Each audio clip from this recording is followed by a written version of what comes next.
Vamos a empezar. Los abejones eran más que el presidente, qué fuerte. Bueno, algunas cosas por ahí después las repasamos más adelante, como algunas cuestiones históricas. Pero lo que vamos a tratar de llegar hoy a cubrir es, me falta mi super pantalla a mano, es cómo llegamos a, qué son los principios de Mendel de la herencia, qué es lo que van más a practicar en este trabajo práctico. ¿Qué tiene que ver con la pregunta de cómo se heredan los caracteres? ¿Sí? Esto es un tema, ha sido apasionante históricamente, tanto entre los humanos como entre otros organismos.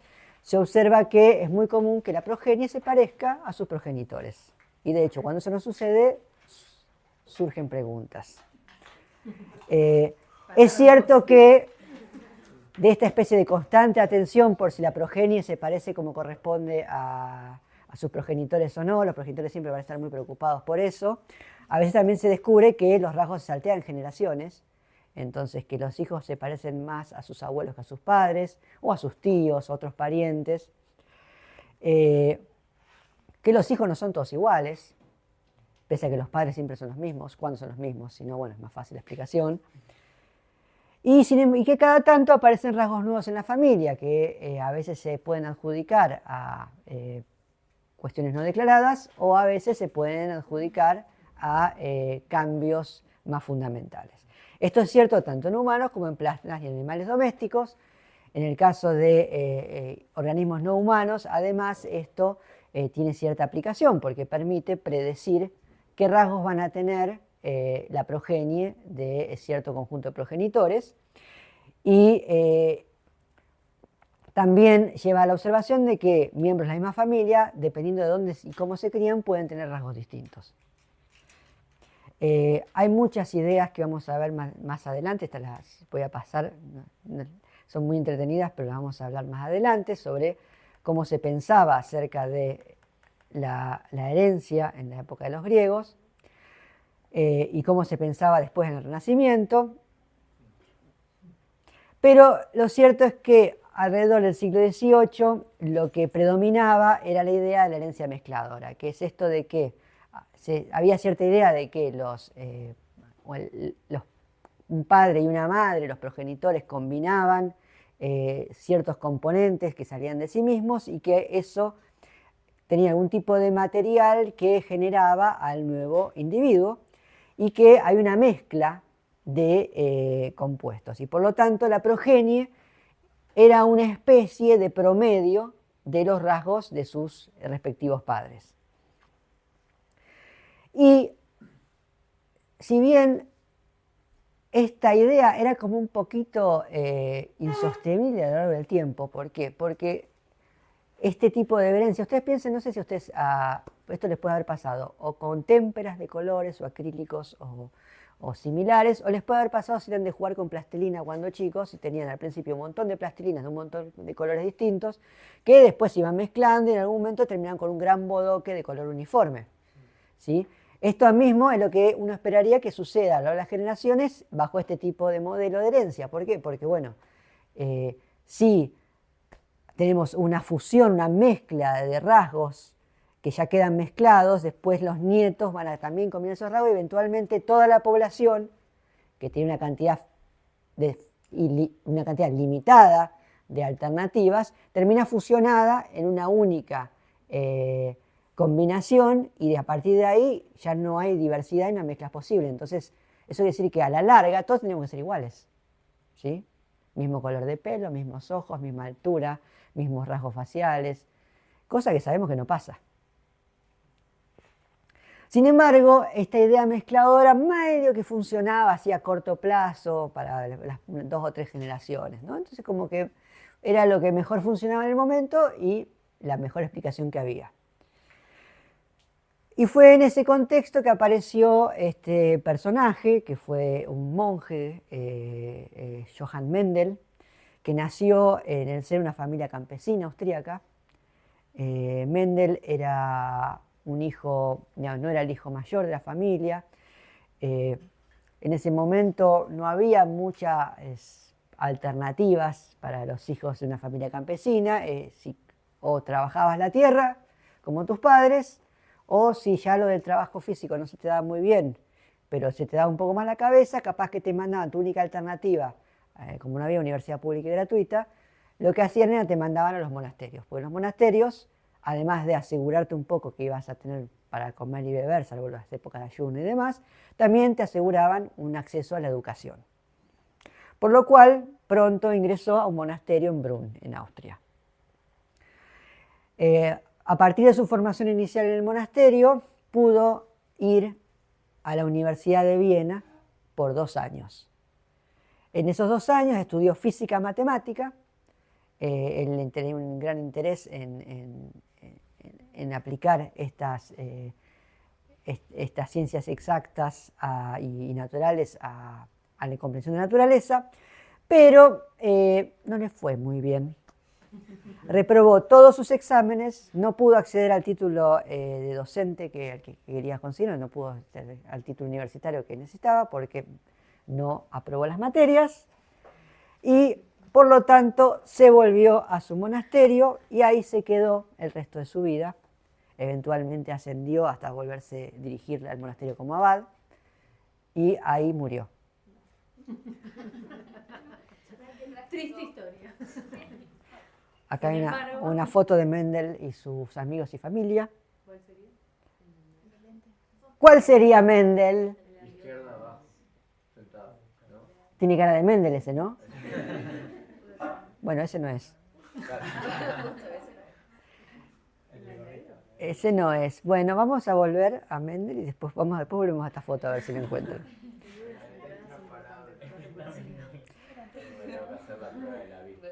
Bueno, No había equidad de género ahí, ¿no? sigue siendo así.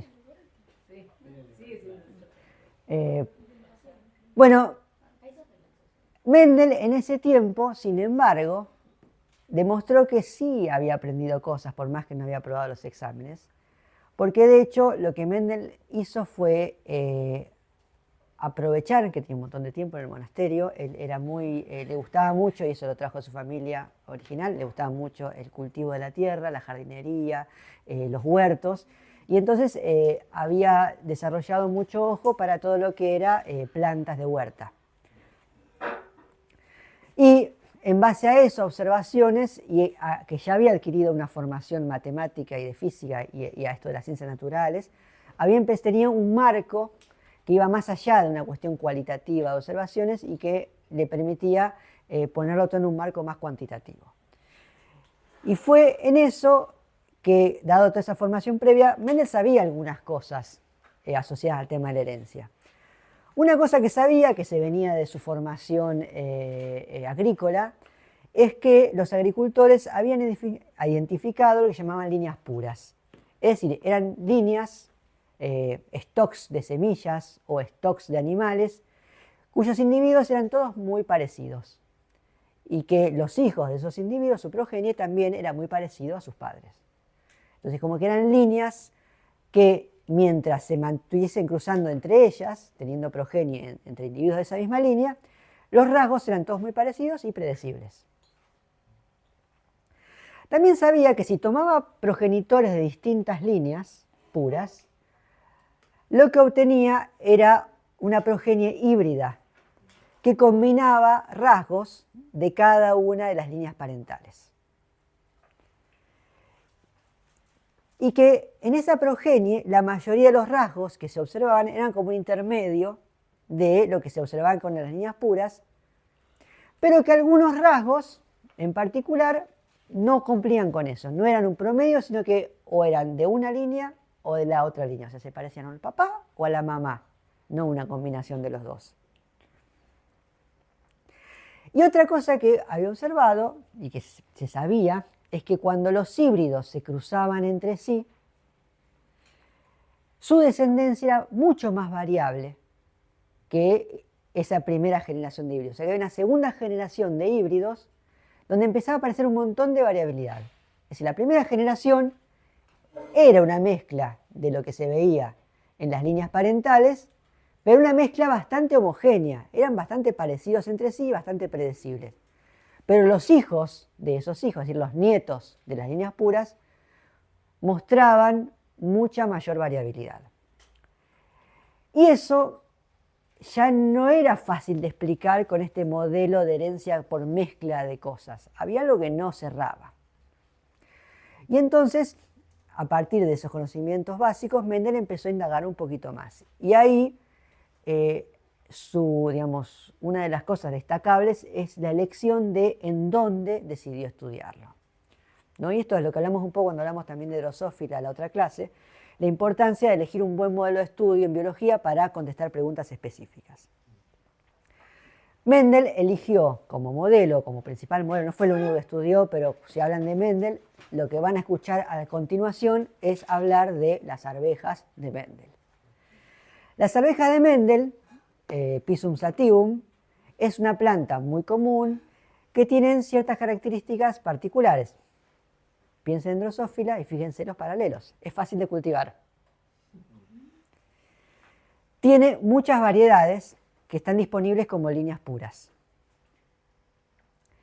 Tienen una fertilización fácil de controlar, ¿no? En el caso de las moscas, bueno, era fácil porque uno puede tomar una mosca macho de un lado, una mosca macho de hembra, las pone juntas en un frasco. No quedan muchas opciones para las moscas.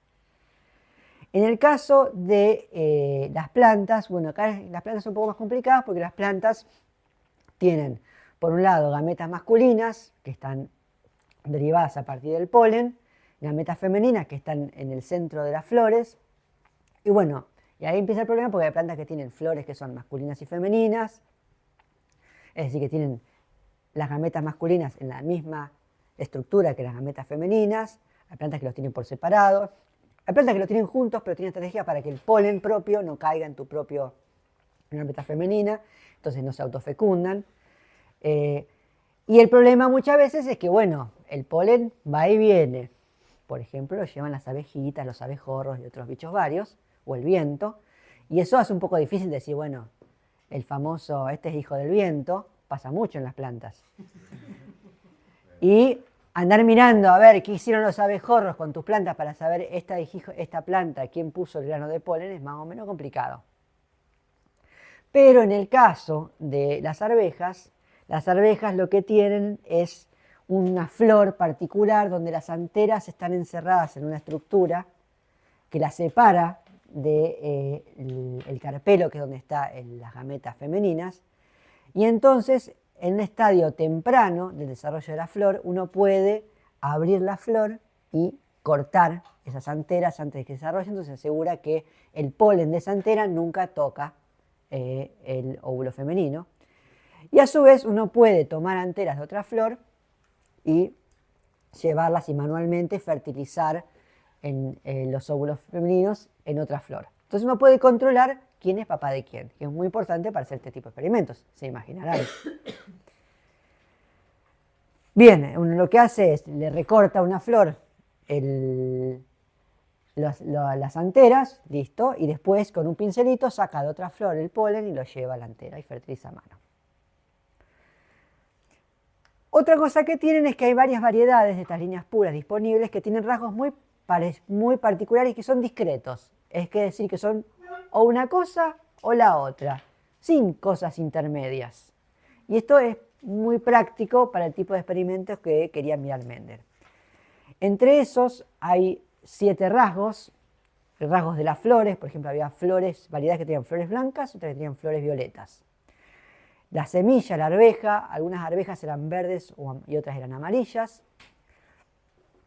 Y había variedades que tenían, la arveja era lisa y otras que la arveja era rugosa. Y después tenían algunas que tenían una vaina que era también o amarilla o verde, y otras que la vaina era como más hinchadita, y mientras que en otra variedad las vainas eran como más ajustadas a la forma de la semilla, entonces se veía como rugosa. Y también había variedades con plantas que eran siempre altas y plantas que eran siempre bajas. También había otras variedades, que son 7 las características que usó Mendel, en donde la flor aparece siempre como en las axilas de las ramas de la planta, y otra donde siempre aparecen las puntas de las ramas.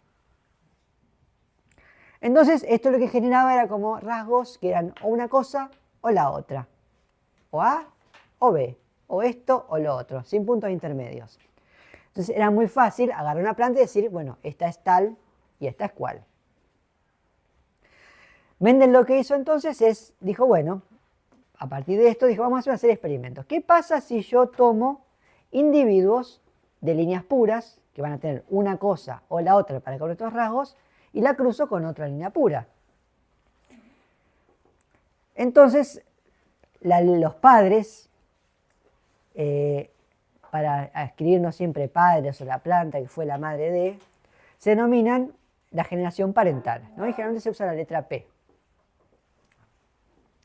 Entonces, Mendel, por ejemplo, vamos a dar un ejemplo para que sea como la lógica que usó, dijo, bueno, yo tomo una generación parental que tiene flores violetas o púrpuras. Y otro pariente, otro padre, que tiene flores blancas, ¿no? Entonces tomo el polen de una, lo cruzo en la flor sin anteras de la otra, y ese cruzamiento generalmente se simboliza con el símbolo adecuadamente elegido de cruz. Tus, como dice Fran. Tus. Muy bien. Está estudiando Mendel. No me sorprendería. Entonces, para simbolizar esta cruza, lo que decimos que el parental es violeta por blanco, o sea, flores violetas por flores blancas. A los hijos, a todas las plantas que derivan, o sea, cada una de estas flores, la flor femenina fecundada, va a dar una serie de semillas. Esas semillas uno las va a cultivar hasta que crezcan y den flores, y después uno mira a ver qué pasó con las flores. Entonces, esa primera generación que nace de las líneas puras se la denomina típicamente primera generación filial o F1. Bien. ¿Cómo era esa F1? ¿Cómo debería ser de acuerdo a la herencia mezcladora?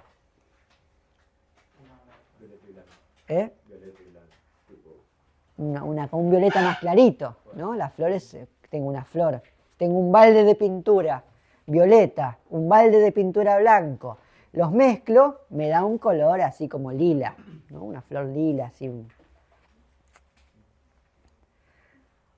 O, bueno, me da una mezcla de flores púrpuras y blancas. Bueno, ¿no? Esa es digamos, la predicción bajo la hipótesis de que la herencia es de tipo mezclador. Hace el experimento y lo que le da es que las flores son todas de color púrpura profundo, violeta. No violeta clarito, no una mezcla. No, todas las plantas tienen el mismo color, que es el color de una de las líneas parentales. Con lo cual uno dice, bueno, primera interpretación, una de las dos ganó y se quedó con todo, ¿sí? Un progenitor había pasado su información de como color de flores a toda la progenie. Este rasgo de este progenitor se llamaba rasgo dominante, porque aparte repetía el experimento y siempre eran todas violetas, no es que unas veces salía todo blanco, otras veces salía todo violeta, siempre predominaba el color violeta. Entonces, lo que él planteaba es, bueno, hay un rasgo que es el color de la flor, que tiene variantes, o sea, yo observo líneas puras que tienen distintas variantes, pero esas variantes aparecen siempre de una única manera, no se mezclan. Y siempre hay una especie de regla interna que dice qué variante predomina o domina sobre la otra. Entonces la que llama esa variante es la variante dominante. Entonces, Mendel dijo, bueno, entonces el color violeta es la variante dominante con respecto al color blanco. ¿Hasta ahí estamos? Bien. Y parcialote después van a tener, así que...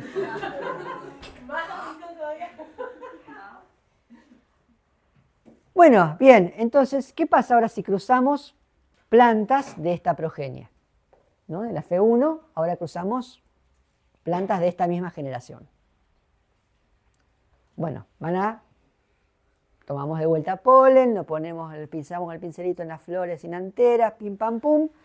Va a haber formación de semillas y voy a cultivar esas semillas que me van a dar una serie de plantitas nuevas. Esta nueva generación, en el contexto de este marco experimental, se llama segunda generación filial o, para los amigos, F2.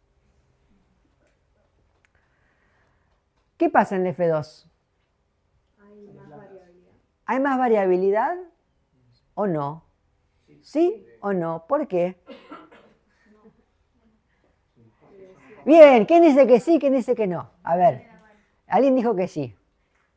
Levanten la mano. A ver, Dicen que hay que, más variabilidad. levanten la mano que los que dicen que sí, que hay más variabilidad. Listo, una persona, un representante, allá. 4. ¿Sabes por qué? ¿Sí? Ok, pienso que es porque como en F1 se había hecho anteriormente una cruza entre una blanca y una violeta, y como principalmente salió violeta, eso no quiere decir que no tiene los genes de la flor blanca. Entonces, si combinas dos flores que tienen también en su parte el gen de la flor blanca, puede también significar que también salga una flor blanca. Bien. ¿Entiende? Sí. Eso desde el conocimiento de que hay genes. Si fueras Mendel dirías que no, que sería violeta. En el principio. No sé qué habría dicho Mendel, pero bueno, los que dicen que no, entonces. Lo que sí es verdad es que lo que dice Edu, que en la época de Mendel todavía no había una noción de un gen. Era, vamos a cruzar y ver qué pasa. Yo digo que en esta generación no puede haber porque ambas flores tienen un fenotipo dominante.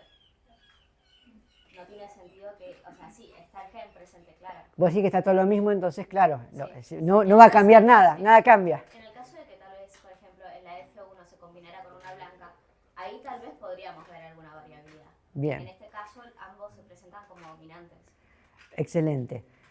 Ahora, los que dicen que sí hay variabilidad, o sea, los que dicen que no hay variabilidad está fácil, no hay variabilidad, va a ser igual, va a ser 100% violetas. Los que dicen que sí hay variabilidad, ¿qué se animan a decir cómo sería esa variabilidad? Porque variabilidad es fácil decir, variabilidad, Sería, pero no mucho, pero sería más... ¿qué quiere decir variabilidad? ¿Cuánto puede haber de cuánta distinción? O sea, vos sí que hay flores violetas y flores blancas. Bien. La variabilidad sería... ¿Algo más? Sería cuántas blancas y cuántas violetas. Sí. Yo diría que habría más O sea, violetas. ya que haya variabilidad sería que haya blancas y violetas. Y después, blancas y violetas. Y habría más violetas y menos blancas. Bien. Bueno. Hacemos el experimento, cultivamos las plantitas pacientemente, esperamos pacientemente a que florezcan y después contamos, primero vemos y decimos, ¡oh! Hay distintos colores, no muchos colores, hay 2 colores, los mismos de las líneas originales. Las contamos repetidas veces, y esto que le digo yo, obviamente, no es siempre exacto, pero ahí es donde se ve la formación de matemática y estadística de la persona que es capaz de ver que, aunque nunca dan exactamente el mismo número, en todo tiende a que siempre se mantiene una proporción de 75 a 25 o de 3 a 1. Claro, ¿qué pasó acá? Reaparecieron las flores blancas. Primero eso, ¿no? O sea, que no habían... ¿Dónde estaban? ¿Dónde estaban las flores blancas en la generación de la F1? Y lo otro es, 3 de cada 4 tienen flores violetas. ¿Por qué? ¿Por qué se mantiene esa proporción? O sea, la ley básica de la estadística en ausencia de otra información es que todo eso no es, por lo tanto todo debe ser 50%, ¿verdad? Entonces, cualquier otra cosa hay que explicarla. Bien. ¿Qué onda? Bueno, entonces, que si sacamos de acá el color blanco de las flores, necesariamente la información flor blanca había llegado a esta F2. Y si llegó a la F2, salvo que uno hable de herencia indirecta desde los abuelos directamente a los nietos, tiene que haber pasado por la F1, ¿no? En principio todo indica que debería haber pasado por la F1. Pero sin embargo en ese F1, esa información de flor blanca no se está expresando. Ese comportamiento, esta cosa de rasgos que en presencia de otro que los domina no se expresan, se lo llama recesivo. Entonces, Mendel dijo, bueno, evidentemente hay algunos rasgos que, para distintos rasgos hay variantes que se expresan y dominan sobre otras que no se expresan. Entonces, los rasgos, la variante que se expresa se la llama dominante y la que no se expresa se llama recesiva. Esto es una relación de a pares, es decir, que donde hay un dominante hay un recesivo, ¿sí? No se es recesivo, si hay una sola variante no se puede ser ni dominante ni recesiva. No, eso es algo importante, ¿no? Parece trivial, pero sin embargo es la base de muchas confusiones. Bueno, Mendel agarró y hizo lo mismo que hizo para los colores de flores, hizo para todas las otras 7 características. Esto es un ejemplo de sus experimentos. Ahí están los números de plantas. Él observó este comportamiento de dominancia y recesividad en distintos pares de variantes. Ahí están los números. Miren los números. Esto es ahí lo contó, ¿eh? Esto no es un número que yo le tiré al azar para que me dé. Es sacado de la libretita de notas de Mendel que había contado la cantidad de plantas que cultivó y cuánto daba cada una.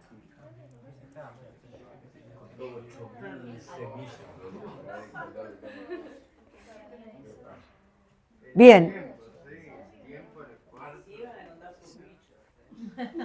Fíjense que en la proporción, si bien nunca da igual, la proporción en promedio tiende 3:1. Si quieren utilizar esta útil terminología, si uno hiciera esto infinitamente, el límite del promedio de esa proporción tendería a 3:1 cuando la cantidad de muestras es infinita.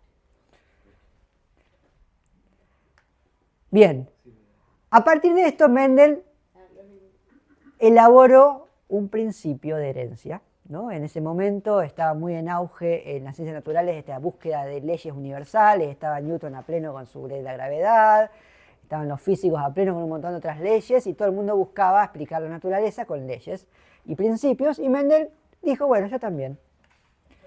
Él dijo, cada carácter, es decir, cada rasgo que presenta un organismo, está determinado por factores hereditarios, es decir, factores que pasan de generación en generación, se heredan. Y fue más allá, ¿no? Como que eso es medio que ya lo venían diciendo, hasta ahí estamos, nada nuevo bajo el sol. Pero él lo que propuso, porque de esta manera podía explicar adecuadamente estos patrones que estaba viendo de herencia, dijo lo siguiente, y acá es donde viene la propuesta interesante. Dice, estos factores vienen de a pares. Y en esos pares, los factores se comportan como si fueran partículas discretas. ¿Qué quiere decir que sean partículas discretas? ¿Contra qué se contrasta? Contra esta idea de que no es algo que se fusiona. No es como 2 tachos de pintura de distintos colores que cuando yo los mezclo hacen una única cosa que no se puede separar. Es más como si yo tuviera bolitas de un color y bolitas de otro color, que yo podría llegar a mezclarlas y que después agarrar, meter mano y siempre voy a sacar una bolita de un color o de otro color, ¿sí? No voy a sacar bolitas de color intermedio. Y lo que él proponía es que vienen de a pares, pero que cuando se forman los elementos que van a combinar los padres para hacer la progenie, ese par se separa. Y acá es donde realmente hace una propuesta original, ¿no? Porque, antes que se te vaya a ocurrir eso. En un momento que no sé, ni siquiera, no había citogenética, no se veía el ADN, apenas estaban encontrando que las células existían. Entonces, cada individuo hereda de cada uno de esos progenitores una de esas 2 partículas para cada carácter. ¿Sí?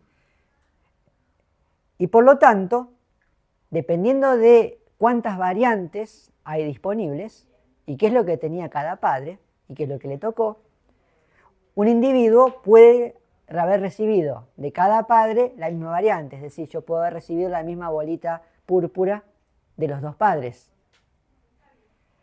o la misma bolita blanca. Y entonces, la misma variante, más adelante se llamó, él no lo usó en ese término en ese momento, pero nosotros usamos la palabra alelo para hablar de cada una de esas variantes por el mismo rasgo.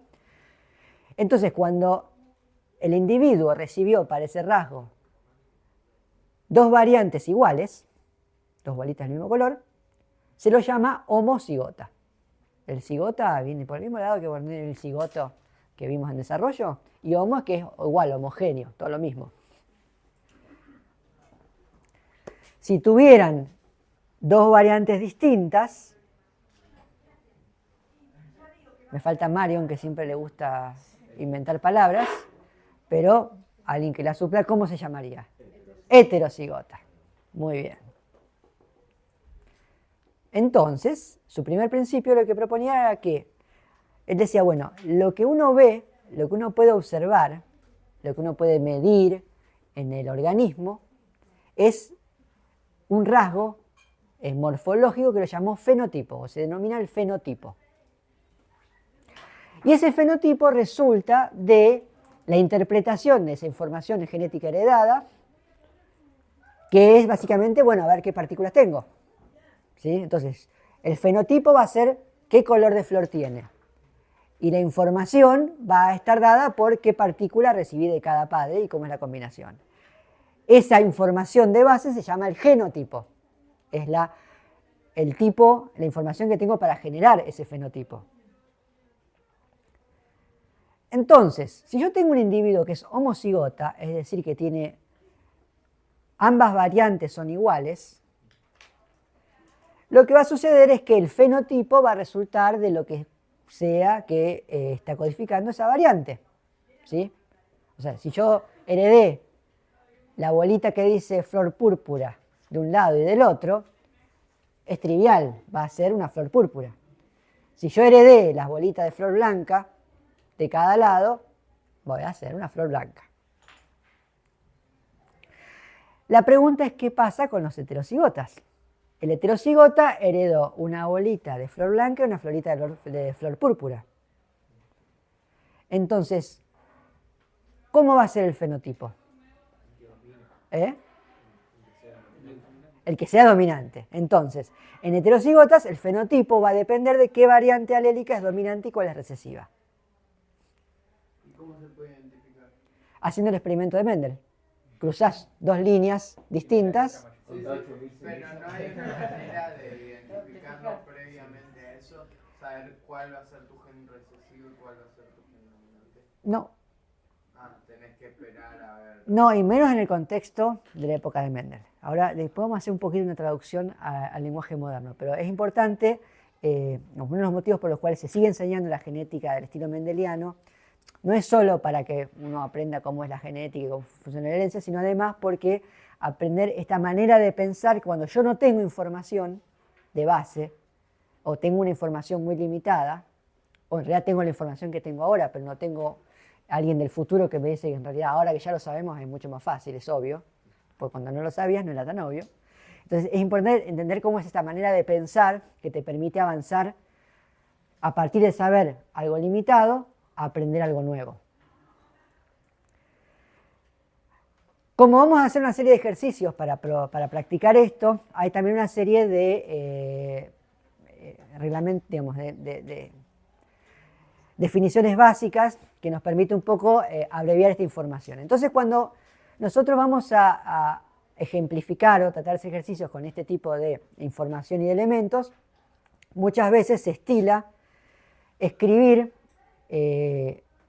las distintas variantes alélicas, o sea, cada rasgo le damos una letra y diferenciamos si los alelos son dominantes o recesivos en función de escribir, por ejemplo, el alelo dominante con mayúscula. Por ejemplo, D grande. Y el alelo recesivo se escribe con la misma letra, con las mismas palabritas que el dominante, pero en minúscula. Entonces eso me permite que yo puedo definir un genotipo como un par de alelos, ¿verdad? Porque todos los individuos que estamos viendo tienen dos variantes, que pueden ser la misma o distintas para cada rasgo. Entonces, yo puedo describir que los homocigotas posibles para este rasgo, solamente tengo dos variantes, de grande y de chica, son de grande o de chica. ¿Y el heterocigota cómo será? De grande de chica. Entonces, yo puedo reescribir este cruzamiento, ya que estamos hablando del color de la flor, a este rasgo le vamos a poner la letra F. Y entonces, el rasgo que es dominante, en una línea pura, que sabemos que tienen las mismas variantes para todo, va a tener F, ¿sí? Los dos alelos para flor púrpura. Mientras que la flor blanca, ¿cómo va a ser? Las dos F minúsculas. F minúscula o F chica. Entonces, de acuerdo al primer principio de Mendel, lo que sucede es que cuando se va a reproducir cada una de esas, en sus células reproductivas, sus elementos reproductivos, va a repartir sus dos variantes a cada una de las gametas. Entonces, ¿cuántos tipos distintos de gametas puede producir el individuo de flores púrpuras? Uno solo, ¿sí? Porque los divide en lo mismo, F grande. Y lo mismo con el de flor blanca, ¿sí? Porque te va a dar F chica. Entonces, los hijos de esos individuos que resultan de cruzar las gametas del de flor púrpura con el de flor blanca, ¿cómo van a ser genéticamente? ¿Cuál es su genotipo? F grande, F chica. ¿Alguna otra posibilidad? Claro, ¿hace alguna diferencia? No. Es importante igual, pero no hace diferencia. En este caso, el orden de los factores no altera el resultado final. Entonces, de mi 100% de flores púrpuras es porque son genéticamente iguales. ¿Y son púrpuras por qué? Porque son iguales y hay una variante, un alelo dominante que es F grande, que es el que se va a expresar. Bueno, es el alelo dominante. Porque el gen es el mismo para todos, el gen que le da el color a las flores. Ya hablaremos cómo se traduce eso en lenguaje moderno. Pero en su momento hablaban del gen del color de las flores.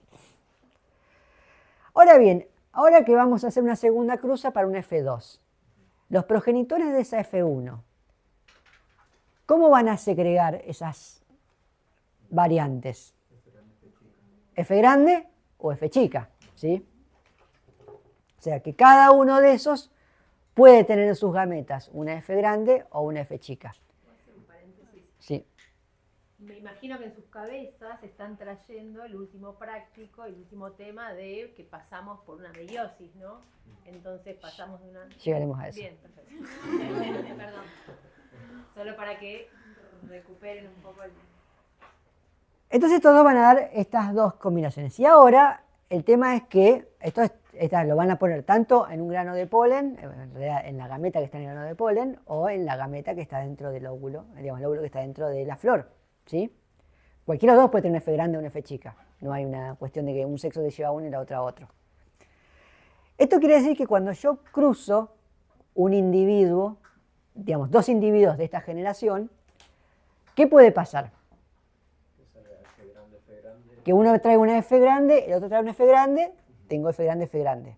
O que uno traiga una F chica y otro traiga una F chica, tengo F chica. O que este traiga F grande y este traiga F chica y me queda F grande, F chica. O que este traiga F chica y este traiga F grande y me queda una F grande, F chica. Eso normalmente, una manera de organizarse, es lo que se llama un diagrama de Punnett, porque un señor que se llama Punnett dijo, hagamos este diagrama, y no es que dijo, y pónganle mi nombre, lo que sucede es que alguien dijo, sí, ese diagrama que dibujó Punnett, y al final el que dibujó se va y queda solo el diagrama de Punnett, en el cual yo lo que hago es una grilla, en el cual lo que pongo es de un lado los posibles aportes de una de los parentales y del otro los posibles aportes del otro parental.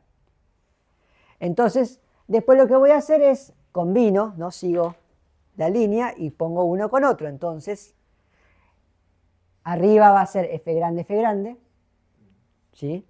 A la izquierda va a ir F grande, F chica. A la derecha también F grande, F chica. O sea, está bien, el orden es el inverso, pero da igual. Entonces lo ponemos siempre con el dominante a la izquierda como para que sea obvio. Y por último, el último va a quedar F chica, F chica. Entonces, el de arriba, ¿cómo va a ser de color? ¿Qué color va a tener? Violeta, ¿estamos todos de acuerdo? El que no esté de acuerdo que sea el primero en decirlo, ¿eh?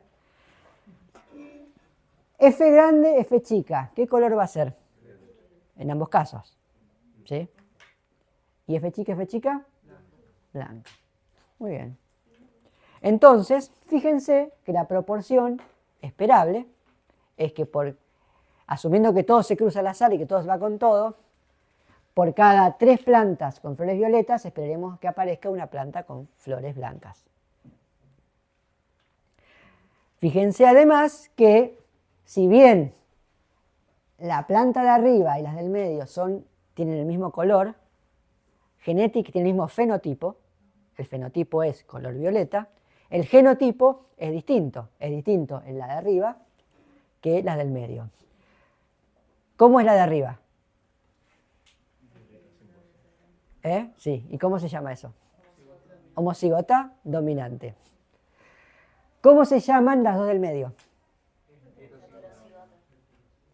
Bien, punto. No es heterocigota dominante recesivo, ¿eh? ¿Cómo se llama la de abajo? Homocigota recesivo. ¿Sí? Fundamental la terminología porque es la que después uno usa para no tener que explicar todo de nuevo. Bien, hasta ahí funcionaba bien. Esto se repetía, yo lo muestro para el color de las plantas, pero se repetía para la semilla, la forma, el color de las vainas y todos esos caracteres que yo les mostraba antes. Ahora, bueno, entonces lo que mostraron los datos es que esto que él decía, que los caracteres entonces se movían como unidades discretas, que se separaban, se volvían a unir, separaban, se volvían a unir, y había unas reglas para cada rasgo entre distintas variantes que determinaba qué se expresaba en el fenotipo y qué no. La pregunta es, ¿qué pasa cuando hay más de 2 caracteres? O sea, nosotros ahora miramos solo el color de flores. Le podría repetir exactamente lo mismo para cada uno de los otros rasgos. Sería aburrido. Pero hay una cosa que es interesante, son rasgos distintos. El color de la flor no es lo mismo que el color de la semilla. Entonces Mendel, además de fijarse independientemente qué pasaba con cada carácter y ver que siempre se cumplía esto en esos caracteres, también empezó a mirar qué pasaba con las combinaciones. Por ejemplo, ¿qué pasaba con la combinación entre la forma y el color de las arvejas? Recuerden que había arvejas que eran lisas y otras que eran arrugadas, ¿sí? Y de sus experimentos, él había observado que la variante lisa era dominante sobre la variante arrugada.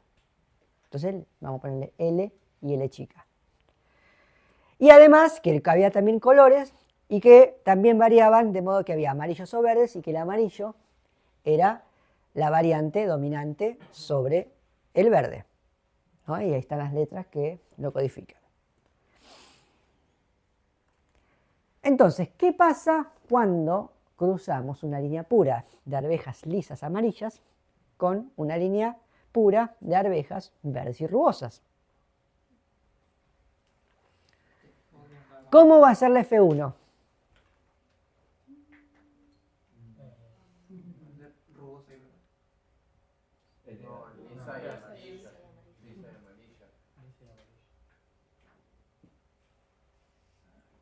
¿Está?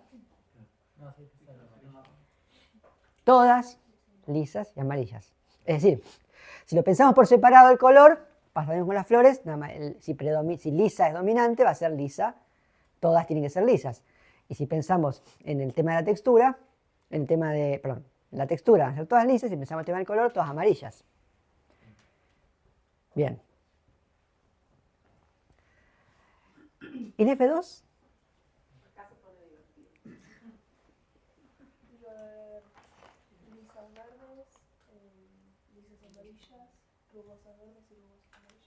O sea que va a haber 4 combinaciones posibles.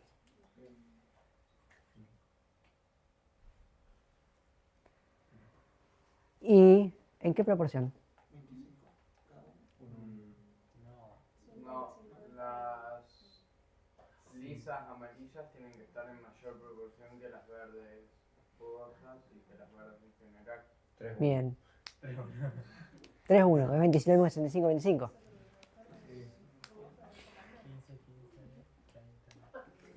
Ahí empiezan a inventar. Bueno, 23. hay como una impresión general de que las lisas amarillas serían como más abundantes. Es correcto. Ahora, la pregunta es, ¿cómo funciona esto exactamente? Bueno, ¿qué pasó acá?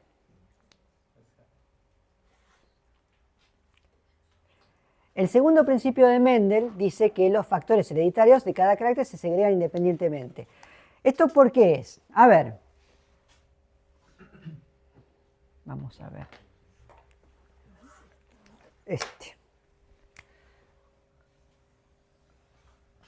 Casi amarillo. Y ponele, imagínate que es verde, oscuro, verde oscuro, como diría mi hijo. Entonces, ¿cuál es esta es la F1. Lo voy a aclarar acá, partamos de la... vamos a partir de los parentales. ¿Estos cómo son? ¿Cuál es el genotipo de estos parentales? Vamos, volvemos a la nomenclatura. Entonces, estos son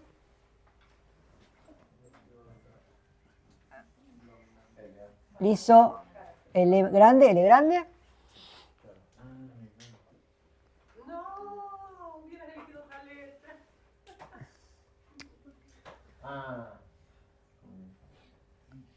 L chica.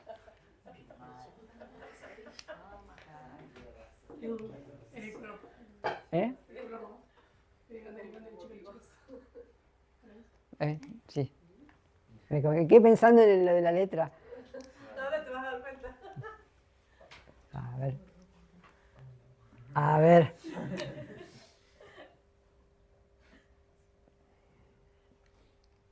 Hasta ahí estamos. Y el color, esa es la forma del color. Entonces. Ya me di cuenta. En años anteriores no pasaba eso. No.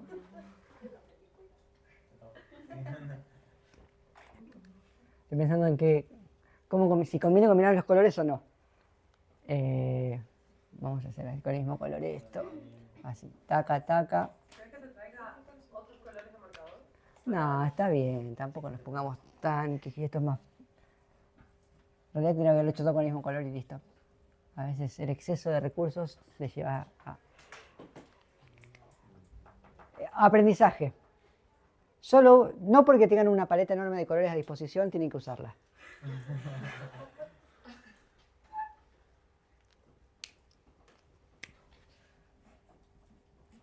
Volvamos a las bases. Bien, entonces, esta... ¿Se nota que no hago mucho uso de pizarrón, chicos?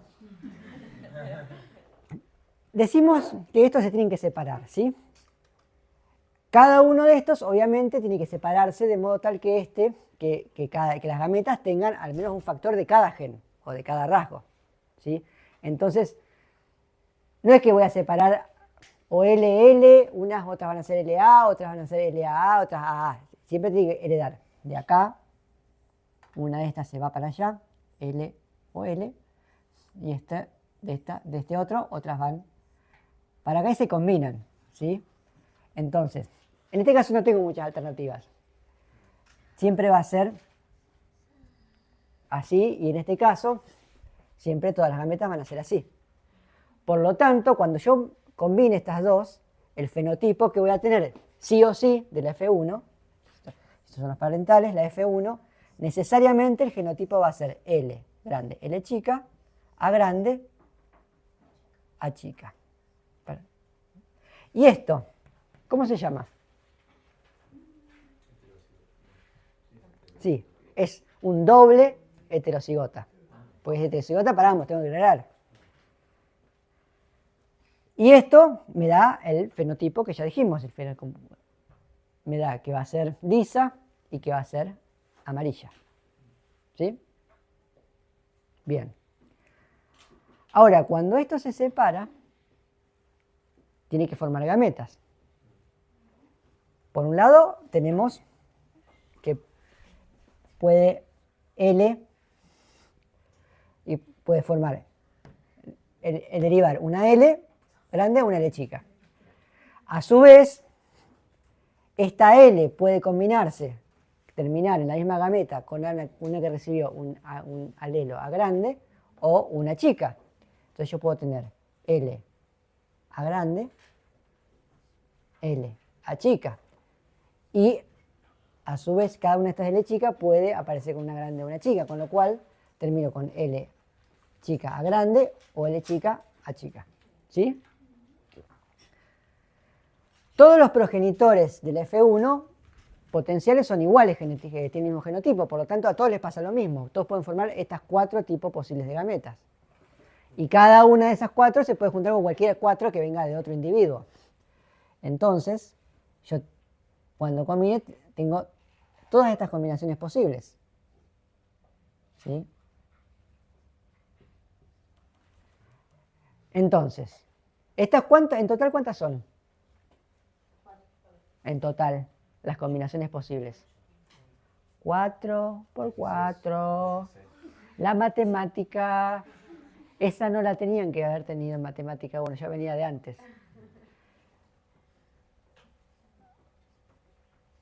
Entonces, vamos de a uno. Tenemos este, que es homocigota, heterocigota, es un doble homocigota. Después tenemos este de acá, que es homocigota para uno, pero heterocigota para el otro. Después tenemos uno que es heterocigota para la textura, pero homocigota para el color. Después tenemos este, que es heterocigota para ambos. Sigamos. Chac, chac.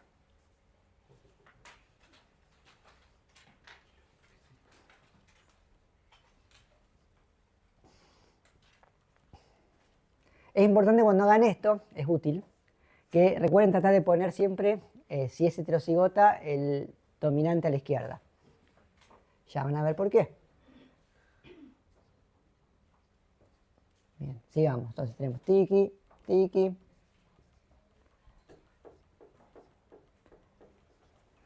Traten de seguirme ahora, si no, ya van a tener oportunidad de hacerlo un montón de veces.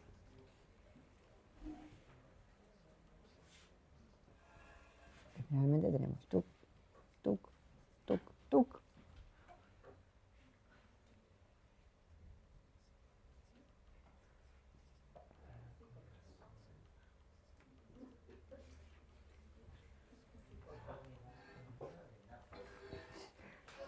Parece un lío, ¿no?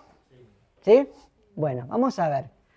Vamos a ver los fenotipos de toda esta maraña. Este de acá. Ahora sí voy a hacer otro color. Mira qué bueno. Los que les toca esa combinación, ¿cómo son? Amarillos y lisos, ¿no? Entonces vamos a tener, estos son amarillos. Vamos a hacer así. Y lisos. Esta combinación, fíjense que acá este y este son iguales. Son 2. Estos dos, ¿cómo van a ser? Sí, ¿y fenotipo cómo va a ser? Lisos y amarillos. O sea que vamos a contar. De esto tenemos 1, 2, 3. Bien. Este de acá, ¿cómo va a ser? Liso y verde. Liso y verde. Ahí, 1. Acuérdense que este es verde. Bien. Este de acá, y que es igual a este de acá. Estos dos. ¿Cómo van a ser? Lisos y amarillos. Entonces, los vamos a sumar. 1, 2. Bueno, sigamos. Este de acá, ¿cómo es? ¿Y este de acá? Por favor.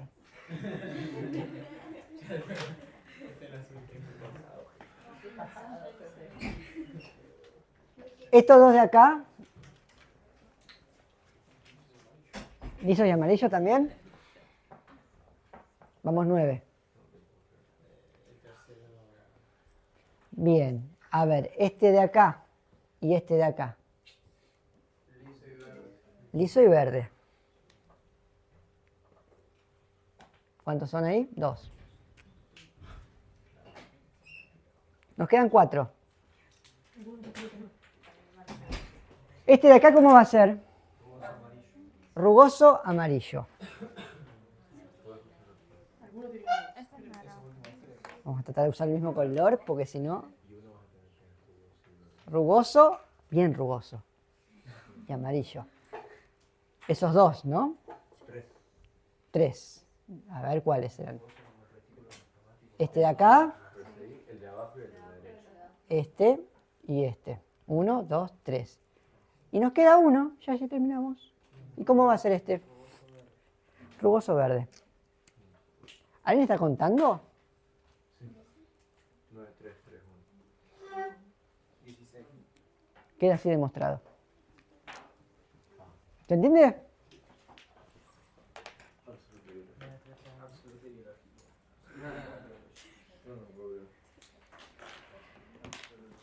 Entonces, esto sería en la F2. Estas proporciones, o sea, la explicación de estas proporciones solo se cumple porque bajo este principio básico de que lo que pasa con este es independiente de lo que pasa con este. O sea, no se cumple a lo que podría ser, ¿por qué no? Que los alelos dominantes se agregan juntos y los recesivos van por otro lado juntos, amiguitos de la mano. Podría pasar, es una hipótesis posible, no sucede.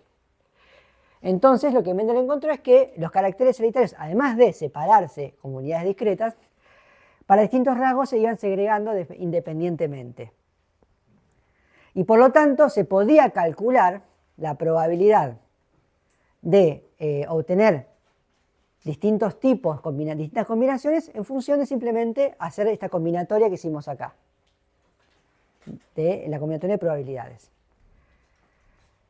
Si ustedes piensan de dónde viene esto es revolucionario, porque te da una manera de predecir cuantitativamente a partir de principios muy simples, porque eso la verdad que no es muy complicado. O sea, hay que seguirlo, pero este fundamento básico es muy simple, permite generar predicciones muy complejas, sobre todo si metemos más rasgos. Estos son solo 2.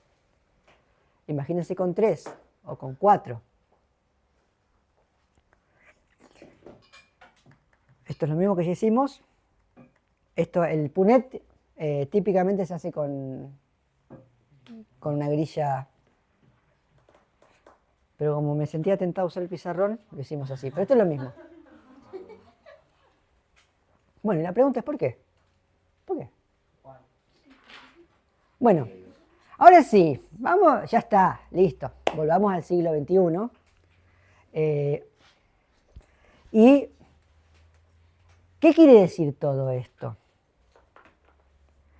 ¿Qué son estas variantes alélicas de los factores de Mendel? Bueno, lo que estamos hablando es que son distintas versiones de un mismo gen. Y ahora hablamos de un gen en el sentido que ya definimos gen en la materia.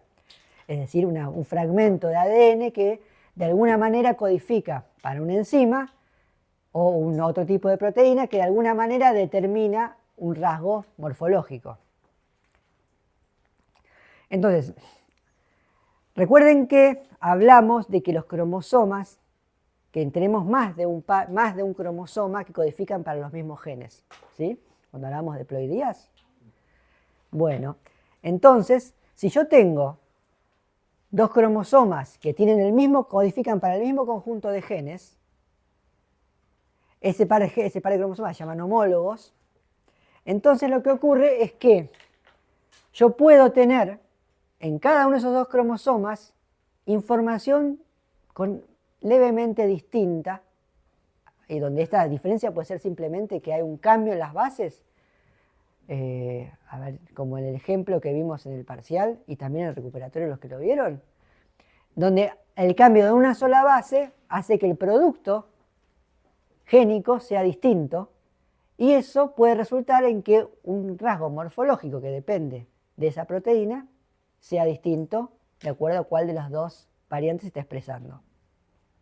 Hasta cromosomas homólogos hablamos un montón en el trabajo práctico anterior, lo hicieron con masa, hasta ahí deberían tenerlo más o menos claro. Ahora empiezan los términos nuevos. Entonces, esas variantes se llaman alelos. Y acá hay una cuestión, ¿no? Algo que es importante pensar que no se sabía en la época de Mendel y que sí se sabe ahora, pero que no es tan obvio para la gran mayoría de la gente, es que cuando uno dice el gen para determinado rasgo, uno se habla, ustedes habrán escuchado, hablan del gen, mira, que tengo mi gen que determina si tengo colores de ojos claros, oscuros, el gen del color del pelo, el gen de tener 5 dedos en las manos y 5 dedos en los pies, el gen para el color de la piel y el gen para lo que se les ocurra. La primera cosa que ustedes tienen que descubrir, aprender e internalizar es que esos genes, llegas tarde para decir heterocigota, ese gen no existe. Esos genes para el rasgo no existen. No existen genes para las partes del cuerpo y los colores y las formas y el rizamiento del pelo. El ADN no puede codificar la forma de una pierna, ni el color del pelo, ni el color de los ojos. El ADN puede codificar proteínas o ARN funcionales. Y hasta ahí llega. Entonces, ¿qué determina? ¿Qué determina el color de pelo o de los ojos o que tengamos 5 dedos en la mano y no 6 o 10 o 3? ¿En qué momento aparece ese rasgo de la vida de un organismo? En el desarrollo, ¿sí? Y es por eso que vengo dedicando tantas clases al desarrollo, justamente porque en el desarrollo se aparece. ¿Y cómo aparece? ¿Qué quiere decir que aparezca en el desarrollo? Se expresaron genes cuya expresión resultó en proteínas, cuya interacción logró organizar las células de determinada manera para que nuestras manos tengan 5 dedos y no 3 o 1 como los caballos, y que nuestro color de pelo sea determinado y que tengamos el pelo lacio o rizado. ¿Sí? Y eso puede pasar a nivel de desarrollo, embrionario o posterior. Por ejemplo, me acuerdo que les comenté en algún momento que la diferencia entre tener pelo rizado o tener pelo lacio pasa por la cantidad de cistina, que es uno de los aminoácidos en las proteínas que forman el pelo, que es un aminoácido que tiende a formar puentes de disulfuro entre las proteínas. Y que la presencia de más potencial para hacer puente de disulfuro cambia la forma de la proteína, la forma en que se asocia y eventualmente hace que el pelo sea más rizado. Y es por eso que cuando uno aplica calor y se rompen los puentes de sulfuros, el pelo rizado pasa a quedarse liso. Estuve leyendo sobre epigenética antes del recuperatorio y me voló un poco la cabeza porque ¿cómo sería que se cambian los genes en base a el entorno? Porque vi y leí sobre el caso de una mujer embarazada que sufrió desnutrición durante la Segunda Guerra Mundial y su hijo nació con es más propenso a tener enfermedades cardíacas, diabetes y todo lo que tiene que ver con la obesidad, porque durante el embarazo su cuerpo y el bebé se acostumbraron a, con menos comida, generar bastante más energía y calorías. Entonces, ¿cómo puede ser que en base a los genes tenemos que modifiquen también de otra forma. Qué buena pregunta. Entonces, ahí va una repregunta. ¿Cambian los genes? O, vamos de vuelta, ¿qué quiere decir que cambie un gen? Se desactiva o se desactiva o está presente, están presentes pero pueden estar activados o desactivados. Bien, entonces, el gen en sí, mirado desde la óptica de la cadena de ADN con su secuencia de bases. Y mirado específicamente la secuencia de bases, ¿no? Que lo que estamos, todo el tiempo hablamos de la información en la secuencia de bases, que tiene un correlato con la secuencia de aminoácidos de una proteína que hace determinada función. ¿Sí? ¿Eso cambia? No. En principio no. Lo que está cambiando es la expresión. Y eso es una de las cosas que mucho tiempo se debatió.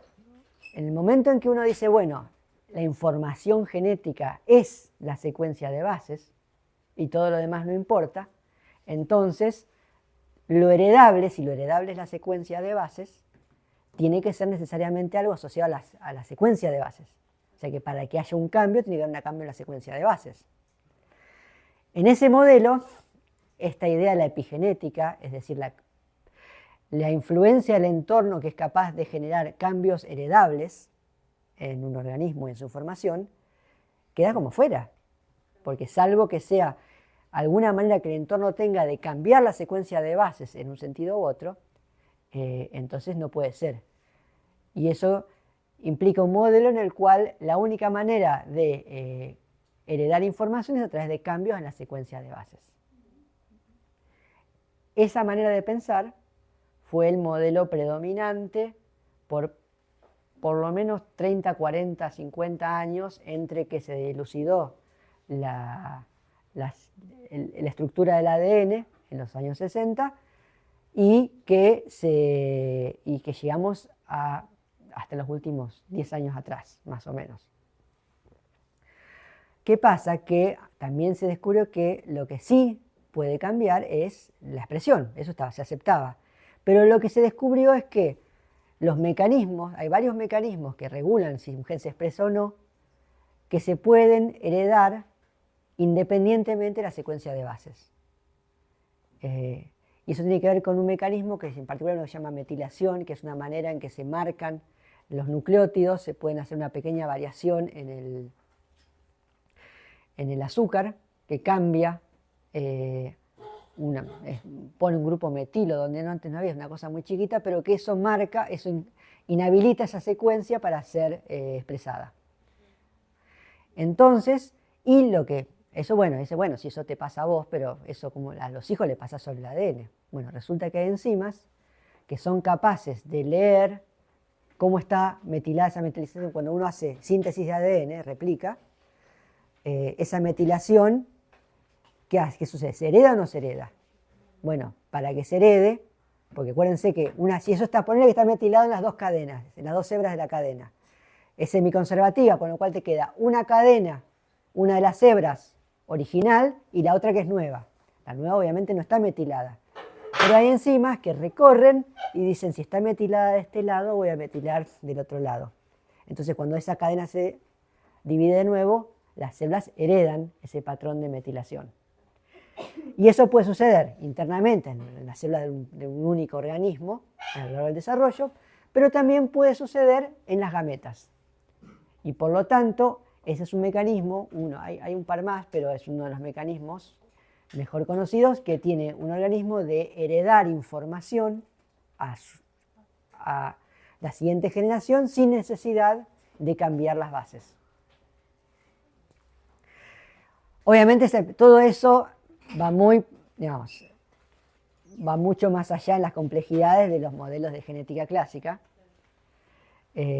a los que voy a volver ahora, pero es importante que se den cuenta que lo que se explica ahora en realidad es una cosa muy básica y que casi nunca, hay muy pocos ejemplos que sigan realmente esa norma, justamente porque no tenemos genes para rasgos, sino que tenemos genes para proteínas que en conjunto construyen los rasgos.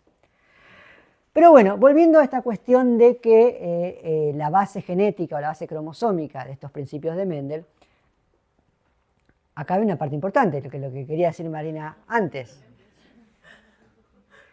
¿Por qué pasa esto de la segregación discreta e independiente? Bueno, porque tenemos meiosis. ¿Qué pasaba en la meiosis? Pongan esos alelos, esas variantes, en un mapa de una célula haciendo meiosis. Yo tengo pares de cromosomas homólogos, ahí van mis pares, mi herencia a pares, ¿sí? Y tengo genes, rasgos, que están codificados en genes que están en cromosomas distintos. ¿Qué pasa? En la meiosis lo que ocurre es que cada uno de los miembros de cada par homólogo se va para un lado o para el otro de las células hijas de la meiosis 1. ¿Sí? Ahí está la segregación. Y además, que no es que nosotros somos los cromosomas que venimos de papá, así que nos agarramos de la mano en la meiosis y nos vamos todos juntitos. Eso no ocurre. La meiosis, cada uno va para cada lado al azar, y entonces para un lado puede haber ido de un par, puede haber ido el paterno para un lado y el materno para el otro, y el materno en otro par de cromosomas es el materno que le tocó ir para allá. Es totalmente aleatorio. Eso es lo que se dice segregación. Eso genera segregación independiente, es decir, que lo que pasa con los alelos de un gen es independiente de lo que pasa con los alelos de otro gen. Entonces, la segregación de pares homólogos explica esta separación de alelos, esta presencia de elementos discretos, factores discretos, como decía Mendel, y además el hecho de que qué le pasa a cada par, a cada cromosoma del par, es independiente de qué le pasa a los otros cromosomas de los otros pares. Y eso hace al segundo principio de Mendel. Y esto, en la práctica, lo que permite es la generación de una enorme cantidad de combinaciones distintas de alelos de distintos genes. ¿Sí? Bien, ¿alguien ve un problema? Voy a volver acá. ¿Qué tiene que cumplirse acá para que todo esto sea tan lindo como Mendel lo dijo? Que haya dos tipos, o sea, está el dudoso liso y el... Que haya alelos, sí, si no hay alelos... Pero serían pocos y... Quizás, pero otra cosa es, o sea, que haya alelos, obviamente, para poder ver la segregación. Y no siempre son dos, pueden ser más de dos alelos. Pueden ser más de dos. Ahora, ¿pueden ser más de dos en un mismo individuo? Por persona había dos alelos y en Vos tenés solamente un par. Es decir, que tenés dos variantes posibles. Puede que en otras personas haya otra combinación de variantes. Es decir, si vos tomás todas las variantes disponibles en un conjunto de individuos, lo que llamamos una población, puede que haya un montón de variantes distintas. Pero vos no podés tener más de dos. ¿Eh?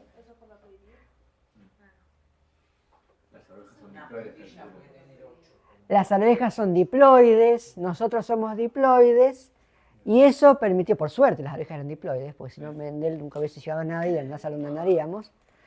Y eso, todo eso que digo, es cierto para organismos diploides.